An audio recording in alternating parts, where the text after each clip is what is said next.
Señoras y señores, como presidente de Nueva Economía Forum tengo el placer de darles la bienvenida al Fórum Europa, la tribuna política que organizamos con la colaboración de Asisa, BT y Red Eléctrica de España. Hoy tenemos la especial satisfacción de recibir de nuevo al secretario de Estado para Europa, don Diego López Garrido. Esta tribuna hace una vez más gala y contribución a su nombre, Fórum Europa. Don Ignacio Fernández Toxo, secretario general de Comisiones Obreras y de la Confederación Europea de Sindicatos, va a dirigirles la palabra para introducir el acto y presentar a nuestro ponente de hoy. La tribuna es suya.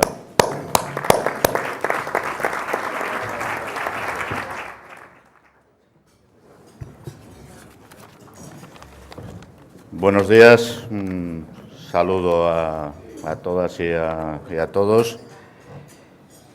Gracias, José Luis. No soy secretario general de la CES, porque si no, no podría estar aquí, pero por tiempo, no por falta de ganas. Tengo un puesto distinto. Gracias, Diego.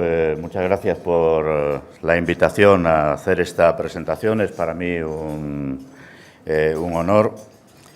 Y lo es porque sé que sabes que desde Comisiones Obreras y desde la Confederación Europea de Sindicatos tenemos una visión muy crítica del hacer europeo. La expresión griega, no me refiero a los algo más que incidentes en la calle, la oposición de la población griega a los planes de ajuste, es en gran parte compartida por la Confederación Europea de Sindicatos,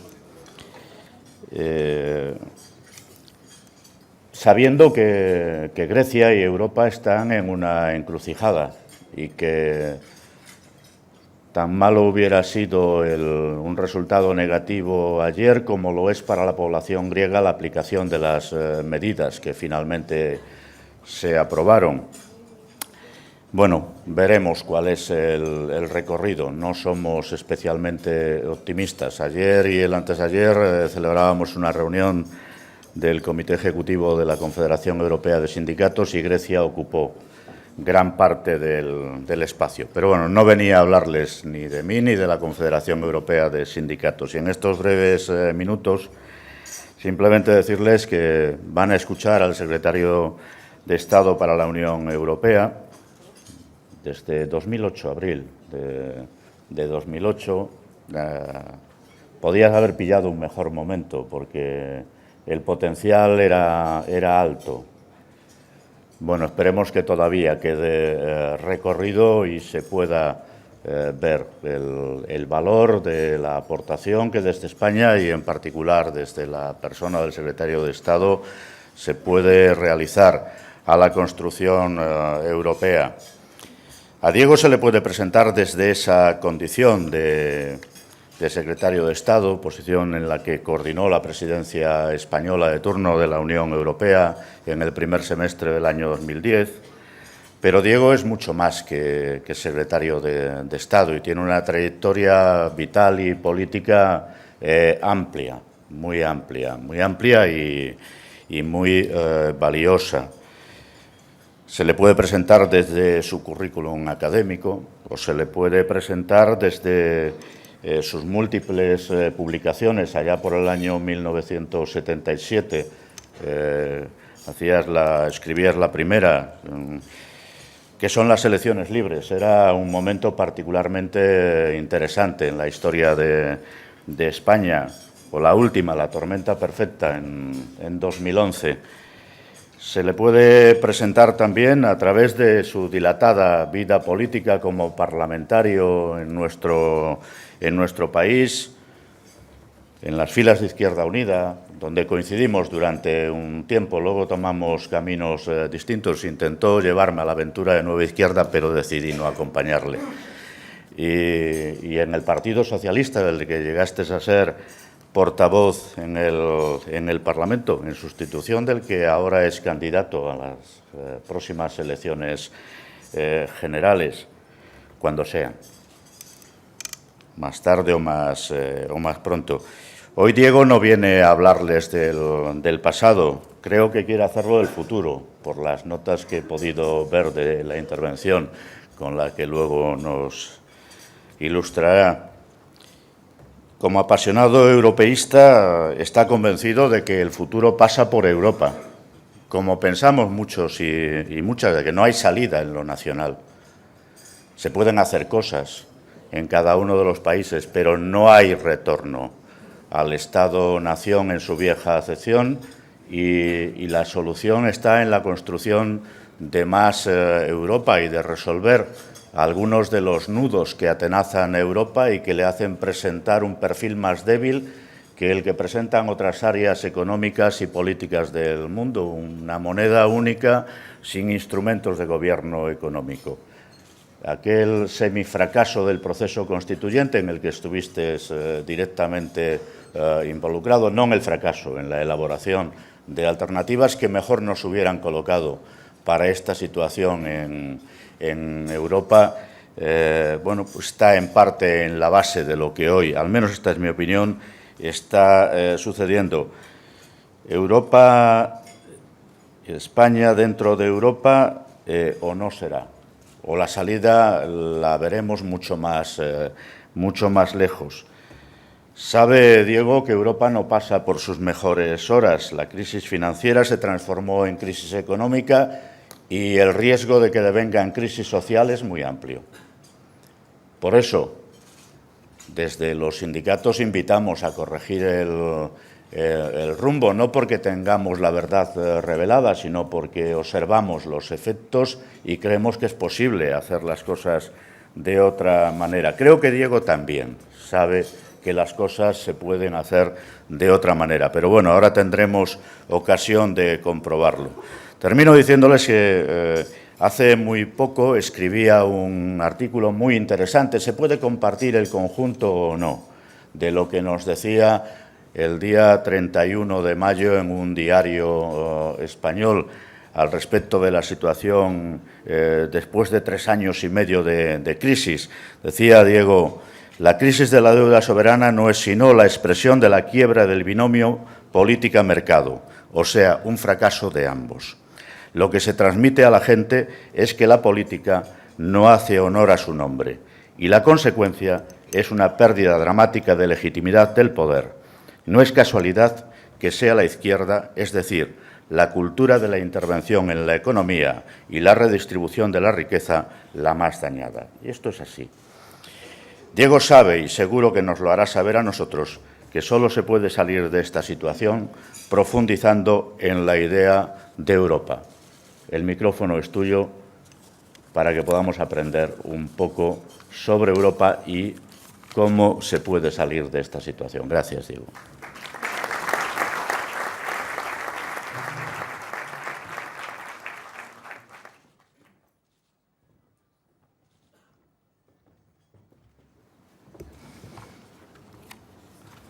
Buenos días.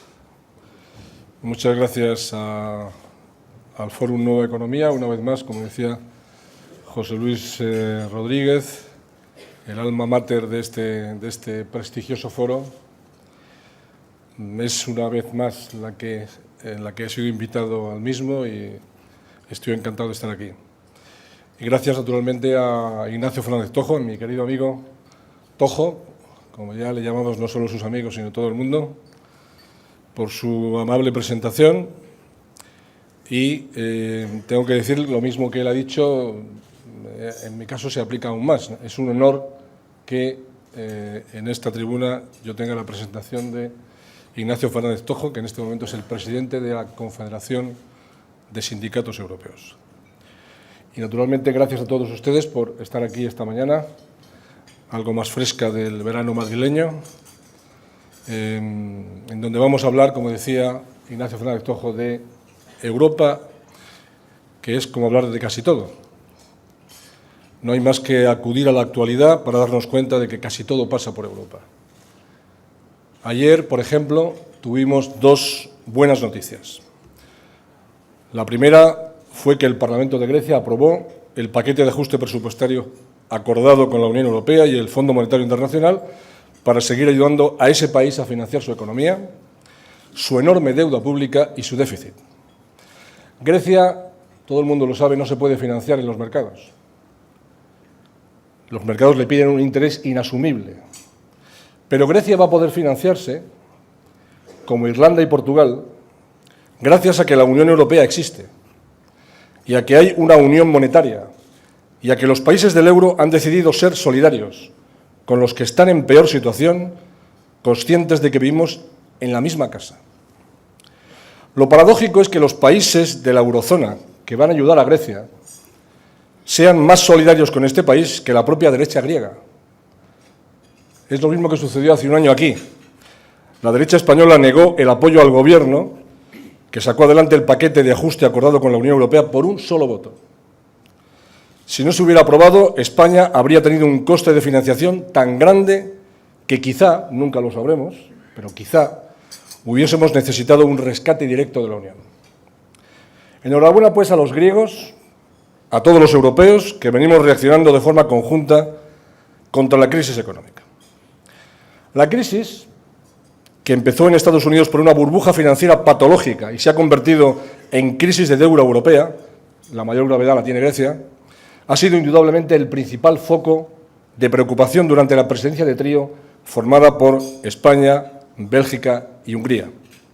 Presidencia del Consejo de la Unión que se inició el 1 de enero del año pasado y que hoy, precisamente hoy, 30 de junio de 2011, finaliza. Pero la crisis financiera no ha sido la única crisis en el último año y medio. Nosotros heredamos la crisis del gas entre Rusia y Ucrania. Sufrimos la crisis de las cenizas volcánicas, que dejó tirados en un largo fin de semana, que yo recordaré siempre, a millones de viajeros en todos los aeropuertos europeos y muchos no europeos.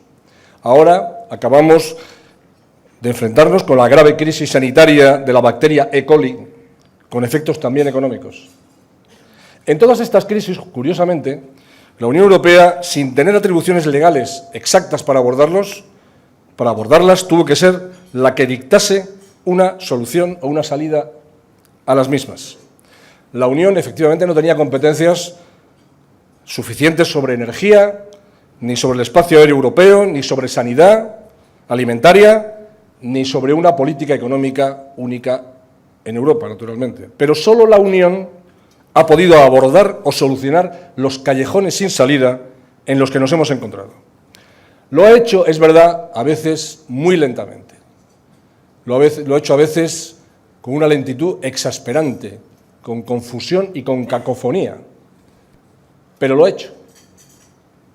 Esta es la primera lección que, como secretario de Estado para la Unión Europea, he aprendido de 18 meses de presidencia en trío de la Unión. La Unión, no solo es imprescindible para responder a los verdaderos desafíos que los europeos tenemos, sino también para superar los conflictos o problemas más difíciles o casi insolubles que se presentaron y se presentarán a las presidencias que bien podríamos calificar de presidencias de crisis. Más aún, cabría decir que las crisis han sido en muchas ocasiones los desencadenantes de avances en la integración europea. Desde luego, si tuviera que escoger lo que para mí ha sido más relevante o destacado en la acción de la Unión durante el periodo de presidencia hispano-belga-húngara, no tendría ninguna duda. El salto cualitativo hacia una unión económica, es decir, un gobierno económico de la Unión y una política económica y monetaria europeas. Ha sido la forma en que la Unión se ha enfrentado a la crisis colectivamente y en tiempo real. Me van a permitir que diga que el Gobierno español tenía este objetivo muy claro desde el principio. Cuando, después del comienzo de la presidencia española, inmediatamente después que entró en vigor el Tratado de Lisboa, en enero de 2010 empezamos nuestra andadura, publiqué un artículo en un periódico de ámbito nacional, y perdón por la inmodestia de la autocita, que llevaba por título «España propone la unión económica». Así se llamaba ese artículo. No era muy ortodoxo hablar de unión económica hace año y medio. Ahora es muy fácil. Hace año y medio no era tan fácil. Hoy, sin embargo, es una política consolidada en la Unión. En este tiempo se ha aprobado una estructura de un gobierno económico europeo antes inexistente, con gran protagonismo de la Comisión. Gobierno pensado para supervisar el sector financiero, coordinar los presupuestos nacionales y las políticas económicas, fiscales y de empleo, y lograr la estabilidad financiera y el equilibrio macroeconómico entre nuestros países. Bien, pero el ciudadano corriente se pregunta, ¿y todo esto del gobierno económico, para qué? Pues para combatir la crisis económica, para recuperar nuestra producción, para crear empleo de calidad, para evitar que ningún país de la eurozona caiga en una suspensión de pagos. Es decir, para seguir siendo la economía social de mercado que somos. Por vez primera puede decirse, en la historia de la Unión, que ésta ha sido capaz de aplicar una política económica general, no una política solo sectorial. Y ejemplo de ello es que hayamos aprobado la Estrategia 2020 de crecimiento y creación de empleo de calidad, centrada especialmente en la educación, en la formación profesional, en las tecnologías de la información, en la innovación, en la investigación, en la sostenibilidad. Veo aquí a la Secretaria de Estado de Medio Ambiente, estará muy de acuerdo con eso, es una parte importante de esa estrategia para impulsar nuestra competitividad en última instancia y con vocación de tener una nítida proyección en los futuros presupuestos nacionales y europeos.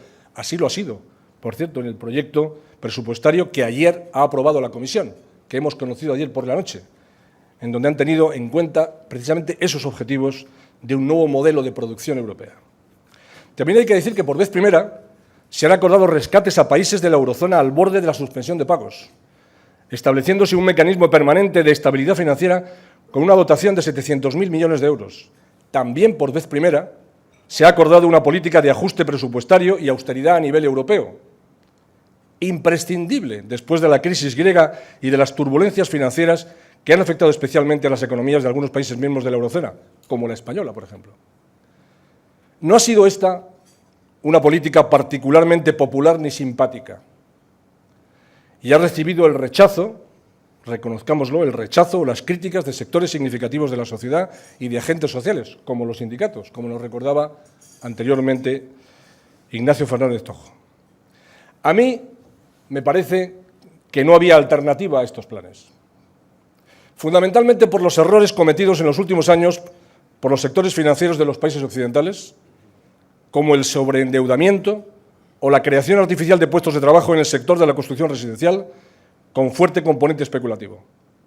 Sin embargo, admito que esta política es insuficiente y ha de ser completada, sobre todo si queremos, como queremos, que Europa siga siendo el lugar de mayor nivel en el respeto y desarrollo de los derechos sociales asociados al estado de bienestar. Yo pienso que la crisis no puede combatirse solo con recortes de gasto público, sino también con medidas para fortalecer los ingresos públicos. Hay que ir sustituyendo la deuda agobiante por ingresos tributarios suficientes y progresivos, en donde contribuyan aquellos que más patrimonio o riqueza posean, o aquellos sectores que más dinero manejen o circulen. Y ello con el fin de distribuir con justicia los sacrificios que impone esta crisis, distribuir con justicia los sacrificios indudables que hay que afrontar, y para impulsar la actividad productiva creadora de empleo estable. Se trata de invertir en infraestructuras en la sociedad del conocimiento, realzar la economía industrial y modernizar el aparato productivo de forma sostenible y la proyección exterior de las empresas, de las pequeñas y medianas empresas. Este enfoque, quiero destacarlo, querido amigo Tojo, coincide en gran medida con la propuesta, que he leído detenidamente, de un programa para los dirigentes europeos que aprobó el Comité Ejecutivo de la Confederación que presides en marzo de este año. Espero que esta política inversora, esta política fiscal inversora y redistributiva sea promovida por los próximos presupuestos de la Unión. Ayer, como decía, la Comisión Europea aprobó el proyecto de perspectivas financieras multianuales para los años 2014 a 2020, hasta el final de la década. Y en él tiene un lugar muy visible la tasa sobre transacciones financieras. Esta es la segunda buena noticia a que me refería anteriormente al principio. La tasa sobre las transacciones financieras, aparte de gravar un sector que tanto ha contribuido a desencadenar la crisis, es absolutamente necesaria para ayudar a cambiar la trayectoria suicida de muchos países occidentales hacia una deuda desbocada Una deuda que es en realidad un impuesto diferido para nuestros hijos o nuestros nietos y que te hace absolutamente dependiente de los llamados mercados. Una bola de nieve que cuanto más se mueve, más grande se hace y que además es todo lo contrario al concepto de progresividad. La tasa sobre las transacciones financieras debe ser un recurso propio de la Unión Europea y también ha de servir para las haciendas públicas nacionales. Una tasa que tiene vocación de convertirse en una tasa global. Por eso la Unión Europea ha de estar en la vanguardia de la reforma fiscal en el G20, inaugurando una nueva etapa de política económica diferente por completo de los principios ultraliberales del llamado consenso de Washington. Quiero aprovechar que ayer se ha producido precisamente la aprobación por la Comisión de estos presupuestos futuros de la Unión para señalar que mis primeras informaciones, muy provisionales, sobre la propuesta de la Comisión de ayer son alentadoras. Parece ser una propuesta equilibrada, pensada para recuperar nuestra dañada economía, mantiene una PAC fuerte como política nuclear, una política agrícola fuerte en la Unión, lo que es muy bueno para España, apuesta por el cambio decidido hacia un modelo productivo de la sociedad del conocimiento y de la educación y de la sostenibilidad, dota un potente fondo de infraestructuras, mantiene la política de cohesión y lanza la iniciativa valiente de la tasa sobre las transacciones financieras. Abre un debate que iniciaremos inmediatamente en el Consejo de Asuntos Generales del próximo día 18 de julio. Mi alabanza a los avances en el Gobierno Económico Europeo no puedo extenderla en la misma magnitud a otros ámbitos de las políticas de la Unión. Así, si me preguntaran por los aspectos débiles de esta, yo habría de reconocer mi frustración ante el insuficiente cumplimiento de las expectativas que yo personalmente tenía, respecto de la política exterior europea. Es cierto que en el haber del trío está el lanzamiento del Servicio Europeo de Acción Exterior, el Servicio Diplomático Europeo. Pero yo espero más de la nueva política exterior y de seguridad, común creada por el Tratado de Lisboa. Nos queda mucho camino por recorrer. De nada sirve criticar las ausencias de iniciativas o liderazgo de Bruselas si no hay una verdadera voluntad de los gobiernos nacionales más poderosos para consolidar una política exterior verdaderamente común. Ahora vamos a tener una prueba de la verdad: los procesos democráticos en el norte de África. Hay otras muchas perspectivas y logros en la labor de la Unión Europea en el último año y medio, labor que ayer en Budapest, está aquí la embajadora de Hungría, ayer en Budapest, con la presidencia húngara, los países del trío, España, Bélgica y Hungría, sintetizamos en un documento que está a su disposición. Pero déjenme, para terminar, que mire hacia adelante, de nuevo, para plantearles algunos de los trabajos que, a mi juicio, deberían desarrollar las instituciones de la Unión en los próximos 18 meses. Primero, culminar el Gobierno Económico Europeo con la creación de un Tesoro Europeo, el lanzamiento de eurobonos para mutualizar la deuda europea, dirigido todo ello por un ministro de Finanzas de la Unión, como ha sugerido Jean-Claude Trichet, el aún presidente del Banco Central Europeo. Completaría lo anterior con el nombramiento de un fiscal europeo que defienda los intereses económicos de la Unión y combata la delincuencia organizada transnacional.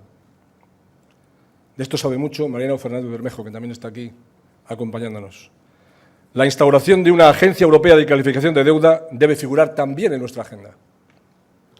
Segundo, seguir luchando solidariamente para superar la crisis en su dimensión de desempleo y en su dimensión de inestabilidad financiera, apoyándonos en la fortaleza de una moneda, el euro, que para nada está en crisis.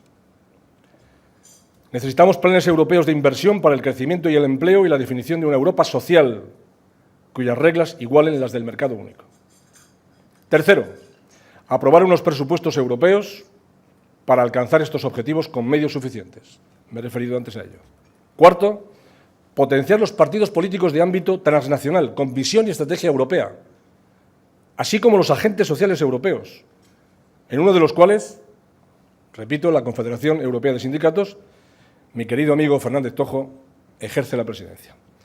Quiero señalar que el Partido Socialista Europeo, me imagino que también el Partido Popular Europeo, al menos, Partido Socialista Europeo va a presentar en la próxima campaña para las elecciones al Parlamento Europeo de 2014 un candidato a presidente de la Comisión.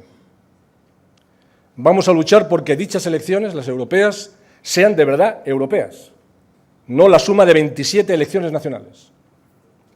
Quinto, animar a los ciudadanos y ciudadanas europeas a que hagan uso de ese instrumento de participación que va a ser posible a partir del 1 de enero del año que viene y que se llama la Iniciativa Ciudadana Europea, la Iniciativa Legislativa Popular Europea. Sexto, seguir trabajando por los derechos de los ciudadanos europeos, entre ellos la libre circulación de personas en el espacio Schengen, del que se ha hablado mucho en los últimos días, espacio sobre el que no habrá pasos atrás. No habrá pasos atrás en la libre circulación de personas. Y, naturalmente, respetar y garantizar los derechos de los refugiados a encontrar asilo en Europa. Y séptimo, conseguir por fin una orden europea de protección frente a la violencia contra las mujeres, principal lacra de nuestra sociedad, euroorden que ha sido una de las grandes prioridades de la presidencia trío que hoy termina su mandato. Para todos estos objetivos y muchos otros, Europa es el espacio de debate y de decisión necesario. Europa no es el problema.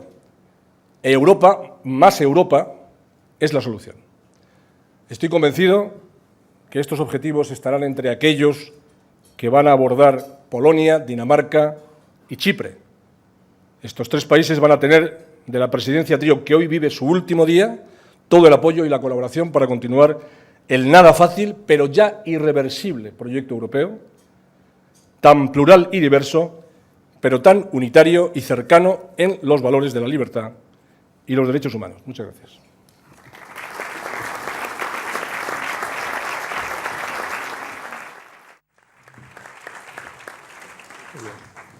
Muchas gracias, don Diego. Muchas gracias, don Ignacio. Bueno, pues ya hay muchas preguntas.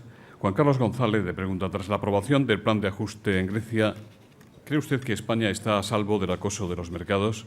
¿Se va a librar el euro? Yo creo que las dos preguntas se responden con un sí, sin ninguna reserva y sin ninguna duda. España tiene una situación económica tan difícil como puede haberla en otros países europeos, que están sometidos a esta crisis de la que todavía no hemos salido del todo.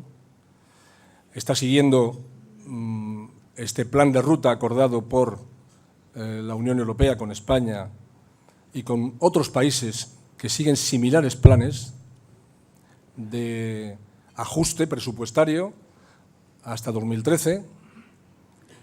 Se puede discutir esa fecha, por ejemplo, los sindicatos europeos preferirían que fuese un poco más larga, ese es el acuerdo que se ha llegado en la Unión Europea, y por tanto España, que acusa de vez en cuando las turbulencias financieras, como es lógico, y esto se presenta inmediatamente en nuestra conocida ya diferencial con los bonos alemanes, suben o bajan esa diferencial en función de las turbulencias financieras, pero está claramente en una zona, vamos a llamarle templada a este respecto, y España no va a tener ningún tipo de problema para cumplir esa hoja de ruta y, desde luego, no está en la imaginación de nadie que España tuviera que acudir a una ayuda directa por parte de la Unión Europea.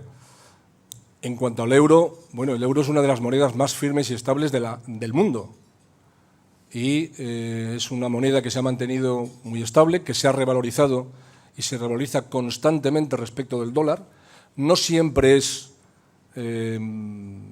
eficaz, vamos a decirlo así, respecto de las exportaciones, pero la verdad es que el euro es una moneda fortísima.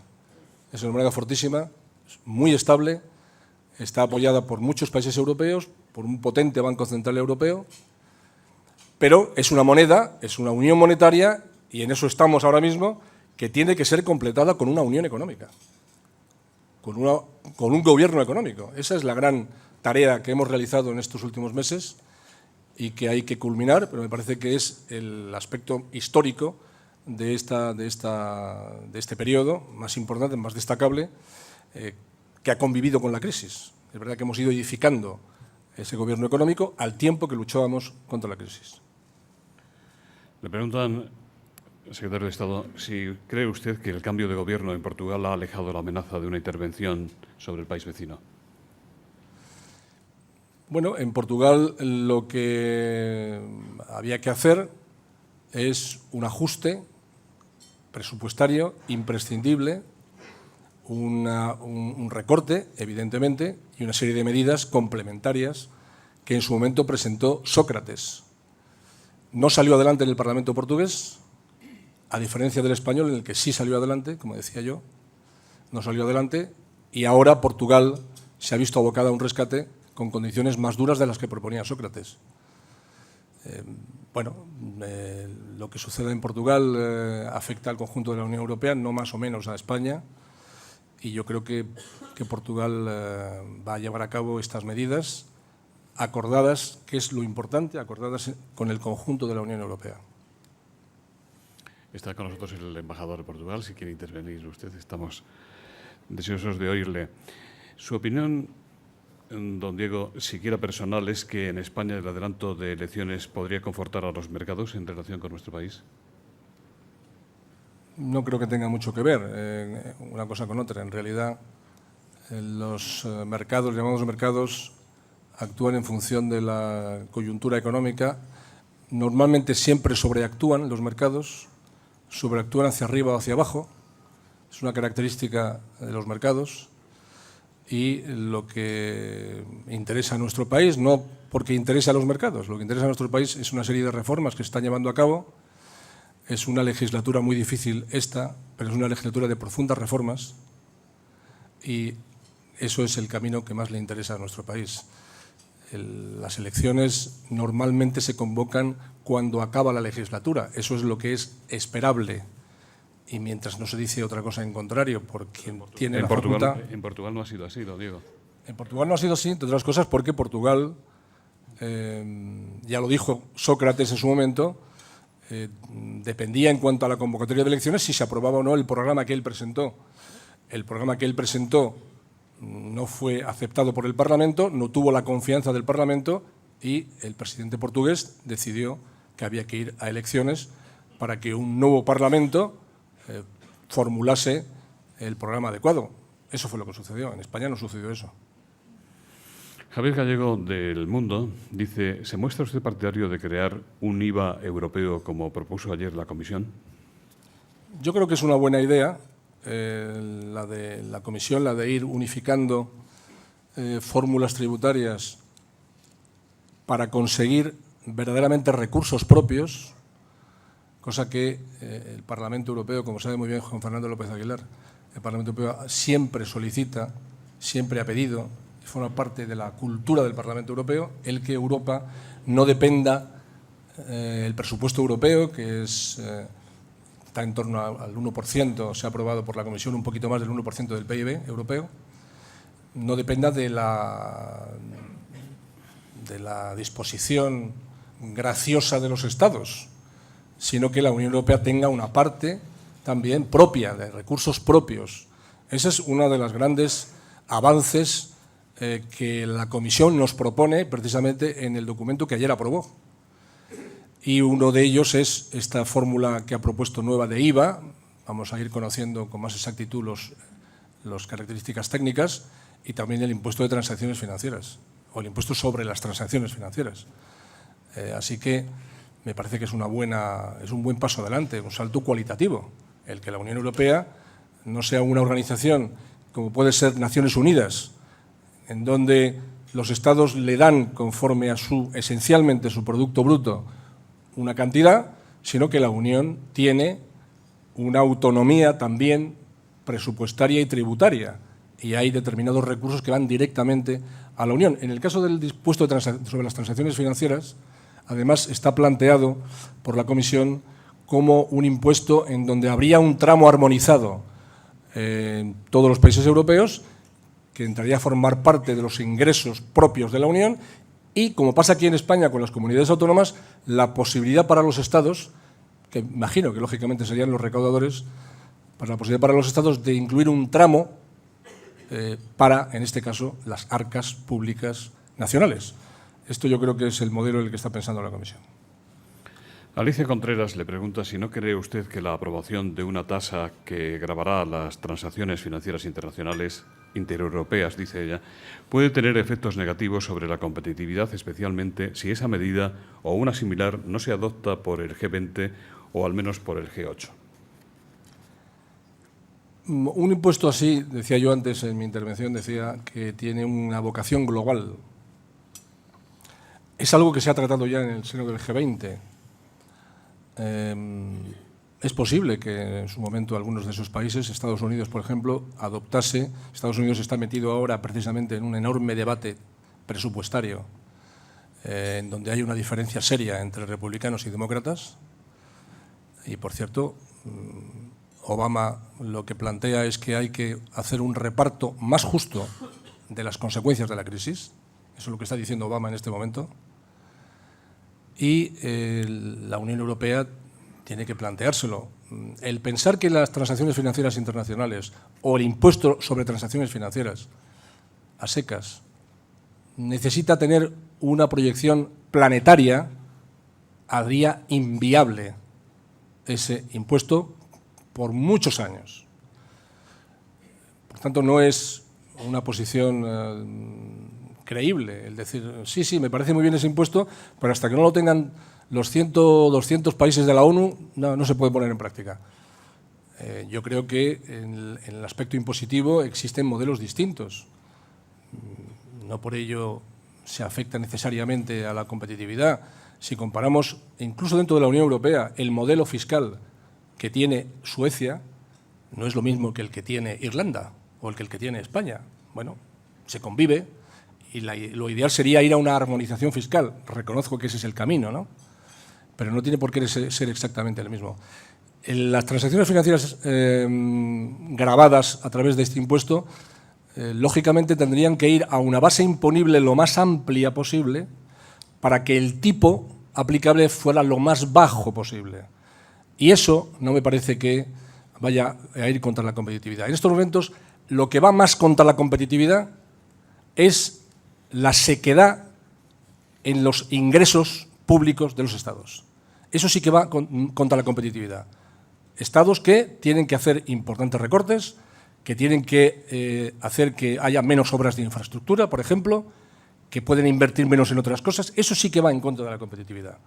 Por eso, un impuesto que facilite la inversión y la creación de empleo y que evite este crecimiento sin límites absurdo que en los últimos 20 años se ha llevado en los países occidentales de deuda y deuda y deuda y más deuda, que llega a estrangular las economías de los estados, eso sí que es un camino imposible.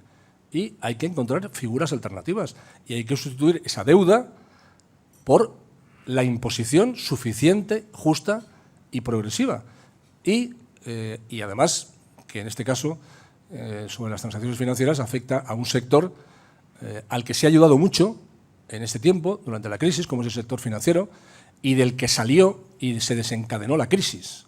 Las conductas del sector financiero que empezaron en Estados Unidos son absolutamente inaceptables, rayanas a veces en figuras delictivas. De hecho, en Estados Unidos hay incluso algunos procedimientos penales precisamente por esa utilización irrestricta de un mercado que estaba absolutamente desregulado. Eso tiene que cambiar y el sector financiero debe aportar.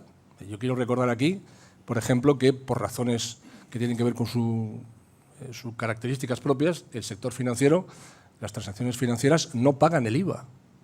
El impuesto IVA no lo pagan los productos financieros por su volatilidad, su movilidad. Cualquiera de estas cosas que hay encima de esta mesa, cuando las haya comprado este hotel, ha pagado IVA por ellas, pero los productos financieros no pagan IVA. Entre otras cosas porque, bueno, se puede entender que en algunos casos sería una doble imposición. Bueno, es una technicality. El sector financiero tiene que aportar también a salir de la crisis. Y esta es una fórmula, creo que la que se ha debatido mucho, importante, la de transacciones financieras, y la Comisión me alegro muchísimo de que lo haya abordado, y en absoluto esto va a impedir la competitividad europea, que es un objetivo central, por cierto, de estos años y un objetivo central de esta estrategia 2020 que aprobamos, recuerdo, durante la presidencia española. Le preguntan también quién recaudará esa tasa si no cree que será muy difícil consensuar el tipo de la tasa, incluso consensuar los criterios para el establecimiento de la base imponible cuando ha resultado hasta ahora imposible armonizar fiscalmente el impuesto sobre sociedades, por ejemplo. Bueno, no es un debate fácil, estoy convencido de ello, ¿no? Vamos a empezar ahora, pero vamos a empezar enseguida. La Comisión ha hecho una cosa bien, y es no solamente proponer ayer como ingreso propio de la Unión la tasa sobre transacciones financieras, sino además aprobar la legislación de desarrollo, la legislación reglamentaria. Es decir, la Comisión va rápido. Y, de hecho, ya está previsto, como yo decía antes, para el próximo Consejo de Asuntos Generales que tendremos en Bruselas, dentro de 15 días, prácticamente un poco más, que el debate central sea precisamente el presupuesto, las perspectivas financieras 2014-2020, y en la reunión de los llamados ministros para Europa, secretarios de Estado para Europa, que se va a celebrar la primera en presidencia polaca en Sopot, en Polonia, el tema estrella va a ser el presupuesto de la Unión y, sin duda, dentro de él, el impuesto de transacciones financieras, que es una de las cosas, quiero recordarlo una vez más, ya que tengo aquí a mi querido amigo Tojo, que he tenido la suerte de que me presentara, es una de las cosas que claramente pide la Confederación Europea de Sindicatos en una importante resolución que tengo aquí delante, donde se habla precisamente de la importancia de gravar las transacciones financieras. Punto 9 de esta resolución del Comité Ejecutivo de la Confederación Europea de Sindicatos.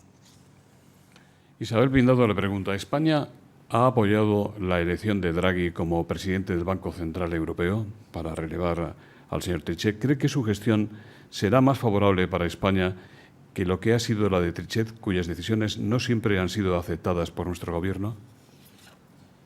Yo creo que Draghi es una persona muy competente, muy identificada con la cultura del Banco Central Europeo, es un europeísta, es una persona muy solvente, ha tenido el consenso de los países europeos y va a seguir con la política que a veces viene bien o a veces no tan bien a los países europeos, que le marca el tratado. El Banco Central Europeo tiene que mantener la estabilidad de los precios en la Unión, ese es objetivo central, pero recordemos que el Banco Central Europeo ha intervenido también en los mercados de deuda comprando deuda. Es decir, aunque hubiera sido una conducta que en algún sector ultraliberal se consideró como una medida no exactamente de acuerdo, ortodoxa, de acuerdo al Tratado de la Unión, sin embargo, fue una medida muy útil. De hecho, es sabido que ahora mismo el Banco Central Europeo tiene mucha deuda griega que compró. Es decir, que el Banco Central Europeo no se ha movido solo en el estrecho ámbito de la pura preocupación por la inflación y punto, sino que ha tenido en cuenta las situaciones de crisis que hay en la deuda soberana europea, y de eso ha sido copartícipe absolutamente Draghi. Yo tengo muy buen concepto de Trichet, creo que es una persona que ha dado mucha seguridad en el mundo financiero, en los mercados en general, y Draghi también va a dar esa misma seguridad. Yo personalmente estoy satisfecho con ese nombramiento.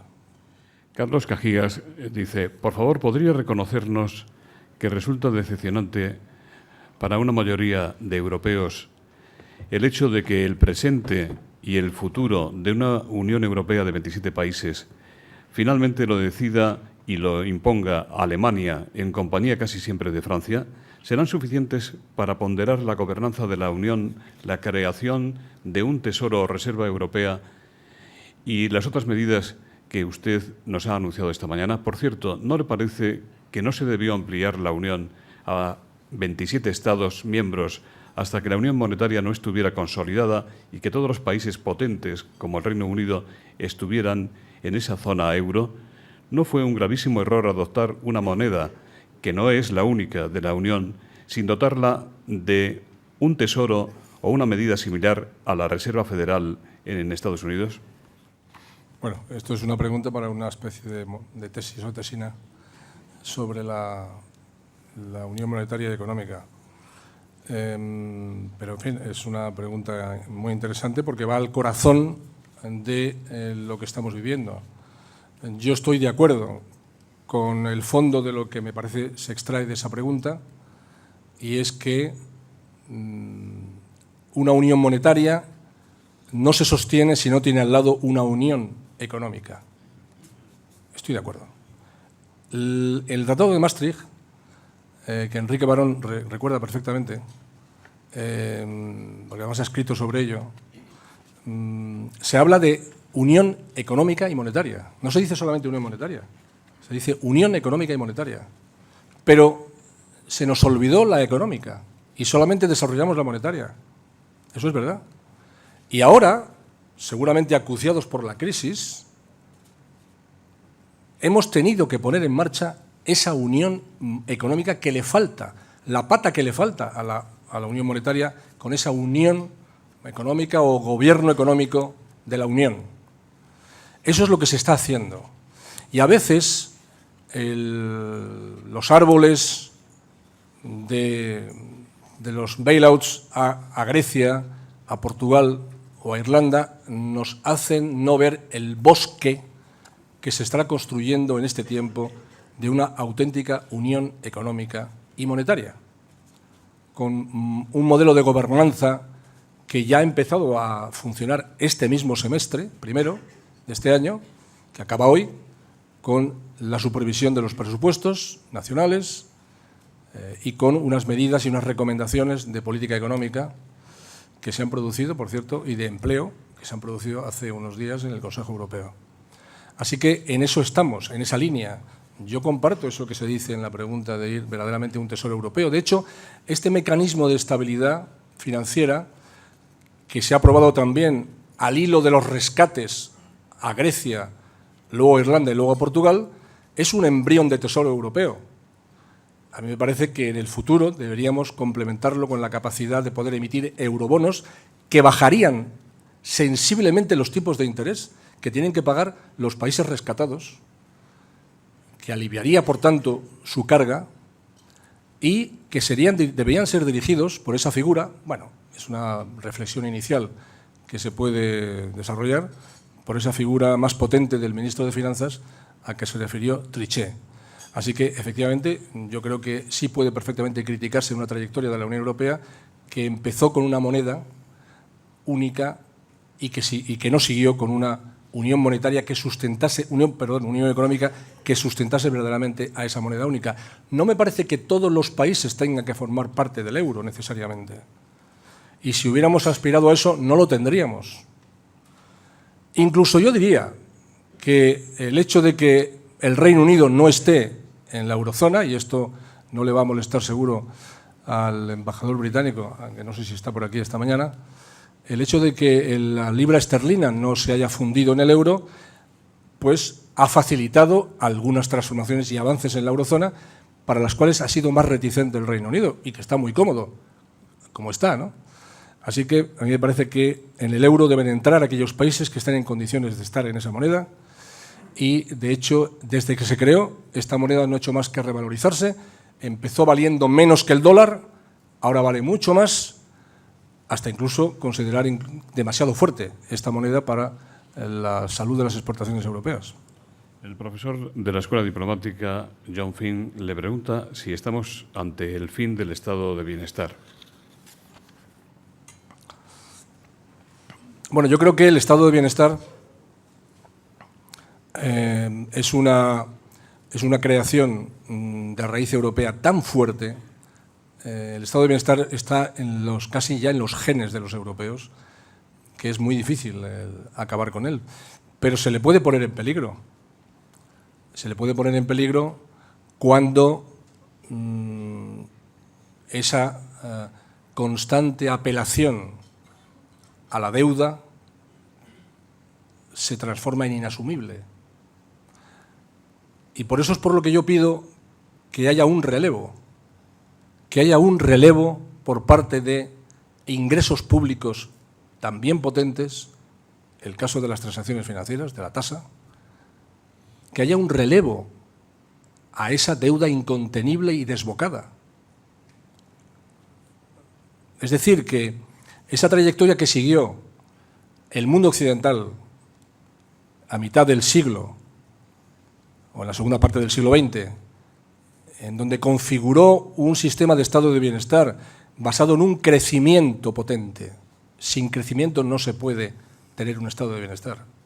Y basado en impuestos progresivos distribuidores de la riqueza, eso fue sustituido durante la égida del consenso de Washington, en los finales del siglo XX, principios del siglo XXI, por una moda que era sigamos con la deuda y empecemos a hacer disminuir la presión impositiva, sobre todo sobre las capas más poderosas de la sociedad. Y empezaron las ingenierías financieras, tributarias, que ha hecho que las clases medias o las clases más dependientes de los salarios, de las nóminas, hayan ido asumiendo cada vez más el peso de impuestos, como el impuesto del rendimiento personal, de las personas físicas, ¿no? Es importante el hacer ese cambio. Es importante el hacer ese cambio. Ayer había, creo recordar, una alusión que hizo el presidente del Gobierno en el debate del Estado de la Nación a ese futuro del estado de bienestar. Y dijo algo así como, bueno, dependerá de nosotros si decidimos mantener ese estado de bienestar. El estado de bienestar necesita crecimiento y necesita una distribución justa, en este caso de los sacrificios, y una potente base tributaria. Eso necesita el estado de bienestar. Y eso es lo que ha ido debilitándose en el mundo occidental en los últimos tiempos y lo que creo que debe rehabilitarse. Me parece una buenísima noticia por eso el que la Comisión Europea, desde Europa, una vez más desde Europa, se haya propuesto ese tasa sobre transacciones financieras. Javier Carro le pregunta si debería Europa analizar las causas de la situación de las crisis y fraudes que han llevado a Grecia y a la Unión Europea a esta situación. ¿Y por qué no se han depurado responsabilidades políticas y penales como en Islandia, como se pretende hacer en Islandia?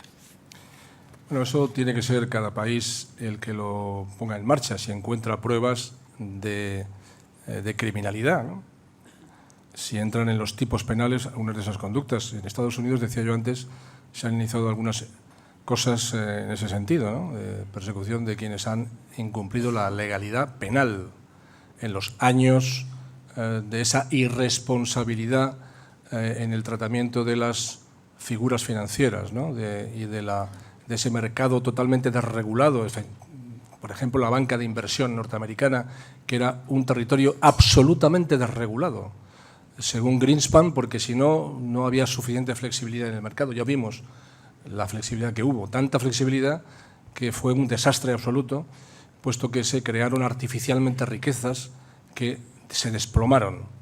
Y en algunos países con efectos terribles, como en el caso, por ejemplo, de España, que se desplomaron literalmente sobre un sector, el sector inmobiliario, que había estado alimentado en exceso por ese exceso de crédito artificial, ¿no? Entonces, creo que debemos aprender para impedirlo. De hecho, la Unión Europea ha establecido un sistema de supervisión del sistema financiero, un sistema de supervisión europeo, en donde hay 3 autoridades europeas sobre 3 sectores básicos del mundo financiero y una autoridad de riesgo sistémico para prevenir crisis. Eso lo ha hecho la Unión Europea y Estados Unidos está en ello también. Pero en cuanto al tema penal, todavía no hay una legislación, vamos a llamarle europea. Yo por eso hablaba en mi intervención, lo proponía, lo propusimos también en nuestra presidencia.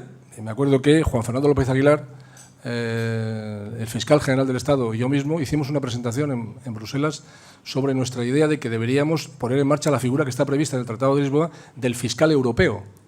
El fiscal europeo que en un principio está pensado para defender los intereses económicos de la Unión. Y es una figura que me parece imprescindible. En una segunda etapa, pero el tratado lo ve como una segunda etapa, se podría encargar de la persecución de crímenes transnacionales, la criminalidad organizada transnacional. Pero en un principio podría ser así, ¿no? Y me parece que eso es una figura que debería ponerse en marcha. Pero en este momento son figuras penales nacionales y son los países los que tienen, si encuentran una conducta que puede entrar en un tipo penal, los que tienen que poner en marcha ese tipo de iniciativas. Don Diego, ¿tiene el Gobierno información sobre que las pruebas de estrés de las cajas y los bancos españoles vayan a ser peores que las anteriores y apuntarán una crisis más grave del sistema financiero español? Bueno, todavía no se han publicado. Yo no tengo información, desde luego, sobre cómo van a ser estos resultados. Yo creo que van a ser buenos. Ya fueron muy buenos los anteriores tres stress tests. Y además es que nosotros hemos exigido condiciones especialmente duras, más duras que las que otros países han exigido para esos test de estrés. Y, por tanto, pues confío en que habrá un buen resultado. Esta es una iniciativa que la pidió España, debo decir.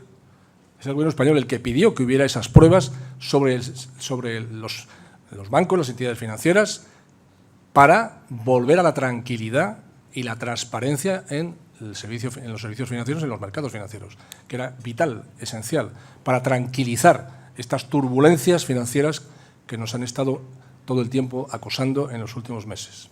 No hemos hablado todavía de la política exterior común. ¿Cómo lo ve? ¿Cómo ve usted? Ya sé que va a ser muy políticamente correcto, políticamente muy correcto. ¿Cómo ve usted las posibilidades de que finalmente don Bernardino León, actual secretario general de la Presidencia del Gobierno de España, sea el responsable de la misión europea? Teniendo en cuenta que la señora Alston parece que no sabe bien el quién es quién de los españoles. Bueno, no tiene a nadie todavía en responsabilidades importantes de su equipo. Yo creo que esta es una responsabilidad muy importante y yo creo que va a ser nombrado representante especial para, vamos a llamarle la primavera árabe, para estos procesos democráticos en el mundo árabe, Bernardino León. Me parece que es un cargo de entidad. Pero más allá de esto, yo ya lo he dicho anteriormente, y luego me han escuchado algunos de los que están aquí alguna vez decir que mis pronósticos cuando empezamos la presidencia española hace año y medio pues fueron erróneos, porque yo creía que íbamos a avanzar poco en el gobierno económico, porque estábamos ante una crisis, la tormenta perfecta, y sin embargo íbamos a avanzar mucho más en la política exterior de una forma incontenible, inmediata, porque teníamos ya una ministra de Asuntos Exteriores y teníamos un servicio diplomático, o íbamos a tener un servicio diplomático europeo. Me equivoqué totalmente. Ha pasado lo contrario. Hemos avanzado muchísimo en gobierno económico, hemos avanzado muchísimo en unión económica. Para mí ha sido realmente asombroso el que haya habido pasos como los que se han dado. Era herético decir hace año y medio gobierno económico de la Unión, cuando, hombre, por favor, la política económica la llevan los estados, los gobiernos. Era herético decirlo. Hoy es exactamente lo contrario. Hoy es precisamente la unión económica, la gobernanza económica, imprescindible para poder avanzar económicamente en Europa y para poder oponerse y luchar y salir de la crisis económica. Pero en política exterior me siento frustrado, lo he dicho antes, me siento un poco insatisfecho. Ha habido algunos acontecimientos de discrepancias en política exterior de algunos países europeos y ahí también se ve un poco de cacofonía en la política exterior. Ha habido críticas que se han hecho a Cathy Ashton por falta de iniciativa, por algunas cosas, porque no tenía que haber hecho una cosa o tenía que ir a otro sitio. Ha habido críticas como he sabido en medios de comunicación. Pero yo quiero decirles que Cathy Ashton puede tener toda la iniciativa del mundo y toda la buena voluntad. La política exterior común es una cosa de todos y que se aprueba por consenso. Si no hay voluntad política de poner en común esas políticas exteriores por los países grandes, esencialmente los países grandes, los más poderosos de la Unión, con ejércitos poderosos, con una política, con servicios diplomáticos poderosos, si no hay esa voluntad, es muy difícil avanzar. Y todavía hay muchas reticencias a ese respecto. Por eso debo decir, en un sentido autocrítico, que nos queda mucho camino por recorrer en el campo de la política exterior y de seguridad común. Y en algunas cosas, incluso en los temas de defensa, hemos avanzado más que en temas de política exterior, aunque está muy unida, como sabe Luis Cuesta perfectamente, que también está por aquí. Al final, ¿no le parece a usted que se ha hecho o no se ha hecho la política exterior que quieren Alemania y Francia? No, No, yo creo que, bueno, yo recuerdo, por ejemplo, que en relación con Libia hubo una discrepancia precisamente entre Francia y Alemania. Una dijo una cosa y otra dijo otra, y Alemania votó en contra. Bueno, se abstuvo en la votación al respecto, es decir, que no es ese el asunto. Francia y Alemania tienen mucho peso en la política económica, naturalmente que lo tienen que tener, porque en los dos países solos ya son la mitad del PIB europeo. ¿Cómo no van a tener influencia Francia y Alemania? Si es lógico que la tengan.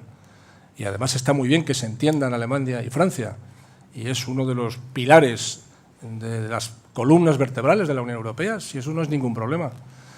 A pesar de que en la Unión Europea muchísimos temas se acuerdan por unanimidad, por ejemplo, los temas de política exterior. Pero en temas de política exterior, yo creo que falta sinergias, falta más doctrina común. A mí me parece, no sé si es que pido mucho, ¿no? Pero a mí me parece que deberíamos avanzar mucho más en conjunto. Cuando avanzamos conjuntamente los países europeos en política exterior, somos imbatibles. Tenemos magníficos servicios diplomáticos y, bueno, yo espero que las cosas vayan mejor. Ya digo que tenemos una prueba delante de nosotros, como es la política sobre los países del norte de África. Es la gran prueba, a mi juicio, la gran prueba que tiene la Unión Europea en política exterior en los próximos años. Es esa la prueba que tiene, y es ahí donde va a dar la talla la política exterior europea. Permítanme que subraye y agradezca la presencia en este acto de los embajadores de los dos países que, junto con España, han formado el trío de presidencia europea, la embajadora de Hungría y el embajador de Bélgica. Naturalmente, si en el poco tiempo que nos queda de este desayuno quieren intervenir, nosotros encantados. Le leo, entre tanto, una pregunta de Raout Al-Malki, de la misión diplomática de Palestina en España. Dice: Israel sigue negando el derecho del pueblo palestino a la autodeterminación. ¿Cree posible que la Unión Europea tome la iniciativa de reconocer al Estado palestino sobre la base de las fronteras del 67, o dejará que la región se siga enfrentando al caos por la ausencia de opciones pacíficas? Bueno, yo quiero empezar diciendo que la Unión Europea, que paga muchas facturas y no es tan visible luego, aunque paga las facturas, es el principal donante en cooperación internacional y el primer donante, desde luego, a Palestina. Ahora bien, en cuanto a lo que es política exterior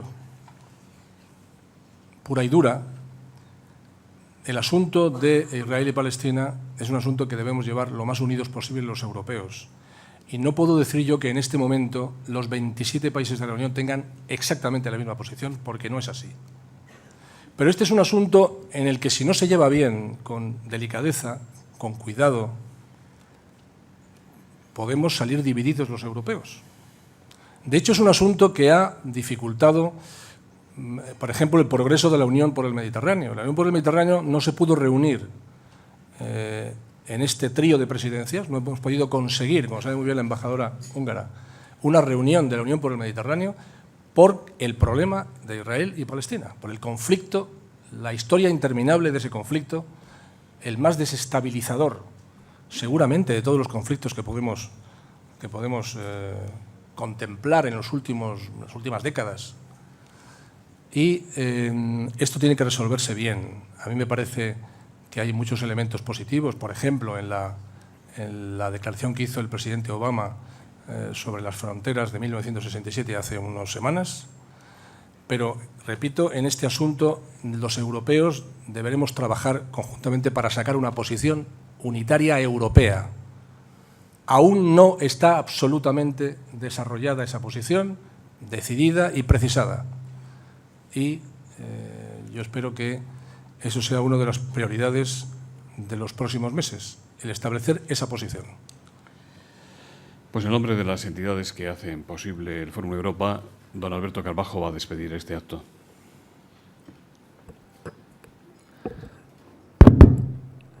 Bien.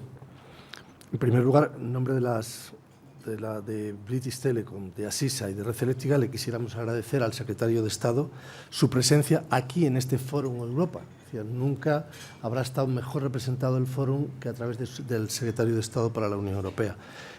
No solo queríamos agradecer esa presencia, sino también la información de alcance que nos ha facilitado sobre las bases de los próximos presupuestos europeos para los años 2014 al 2020. Además, quisiéramos desearle que la visión europeísta de Diego López Garrido se transforme en una realidad para que la Unión Europea no solo sea un área económica,